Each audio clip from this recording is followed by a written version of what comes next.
Here's what I would say. America's under attack.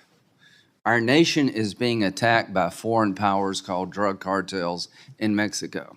When the Japanese attacked America in Pearl Harbor, they killed about 3,000 Americans.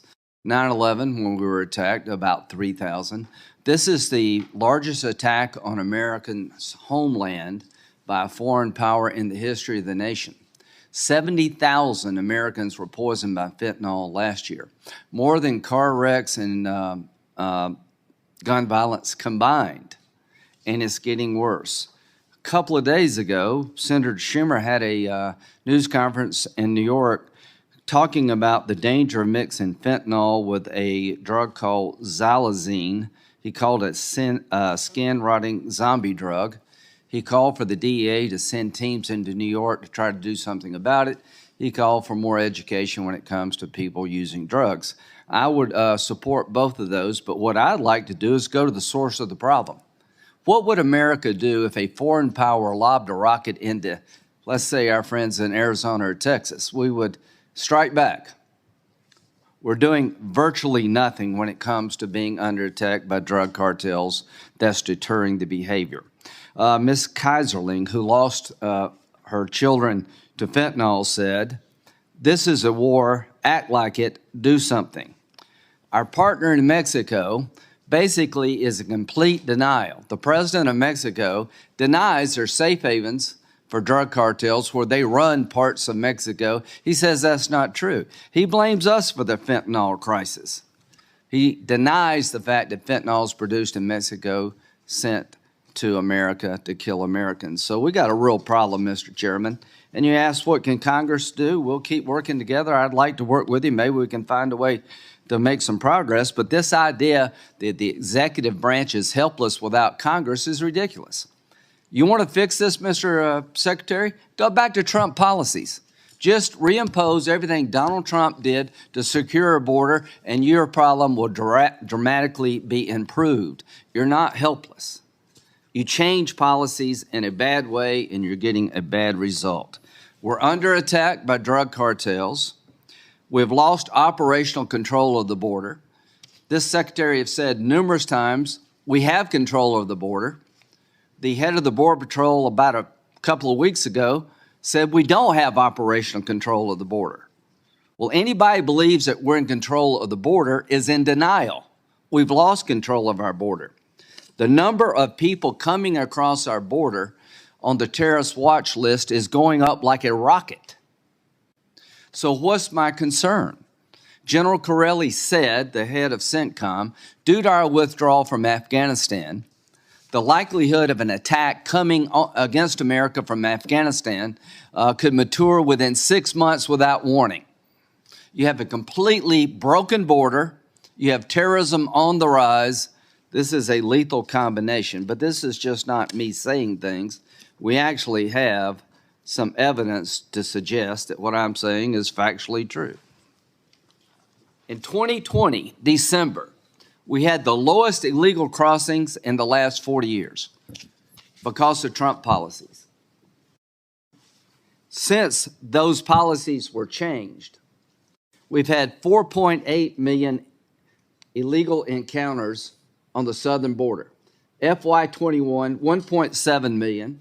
FY22, 2.4 million, setting a record. The first time in the history of the country, 2 million illegal encounters at our border. Since October of 2022, 385,000 gotaways. The lowest illegal crossings in the history of the country for the last 40 years. In December, since you and the Biden administration have been in charge, look what's happened. And you know how it happened? You took all the policies, Mr. Secretary, that are working, and you changed them, and it's blown up in our face. Now, fentanyl. Fentanyl is killing Americans at levels we've never seen. More people died last year from fentanyl poisoning in a single year than the entire Vietnam War that went on for over a decade. Fentanyl poisoning is the leading cause of death for 18 to 45-year-olds in the country. Look what's happened. In 2021, 71,238 deaths from fentanyl poisoning overdoses. In 2023, year to date, we seized 11,000 pounds of fentanyl at the border. The year before, 14,700.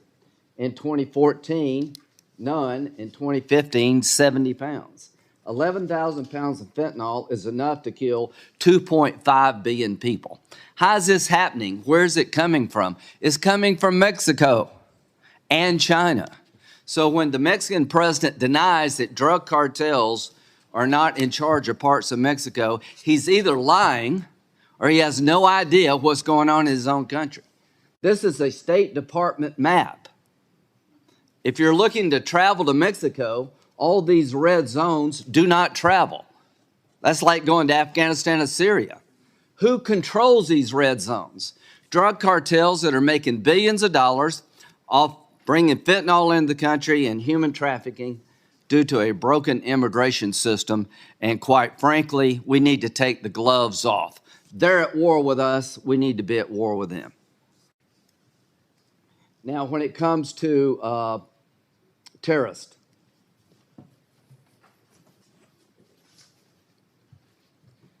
people apprehended on the terrorist watch list. 2021, it was 15. 2022, it's 98. To date, already 69. This is a lethal combination.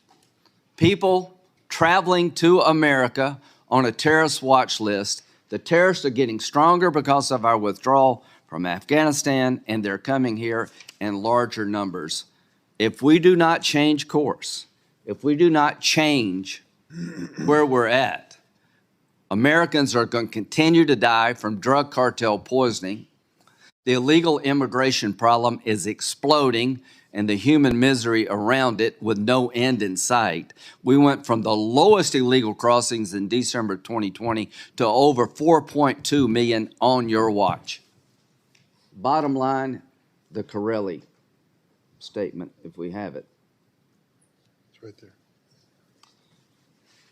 It is my commander's estimate that ISIS-K can do an external operation against the U.S. or Western interest abroad in under 6 months with little to no warning. You're on notice. You're on notice. You, your department, and the President of the United States is on notice. One of our field commanders in charge of the region right with terrorism is telling this nation in open sworn testimony that within 6 months, the enemy that's arising in Afghanistan has the ability to attack this country without warning. As he makes that statement, the lack of operational control of the border is a lethal combination for this country. So, Mr. Secretary, you have a hard job. I think things would change if they would listen to you more. The bottom line is we've created a nightmare for America, and that nightmare needs to end. Control our border.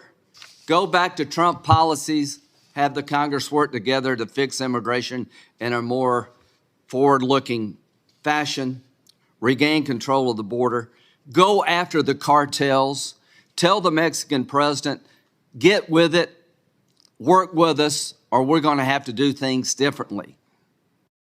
Secure the border now before we get attacked later.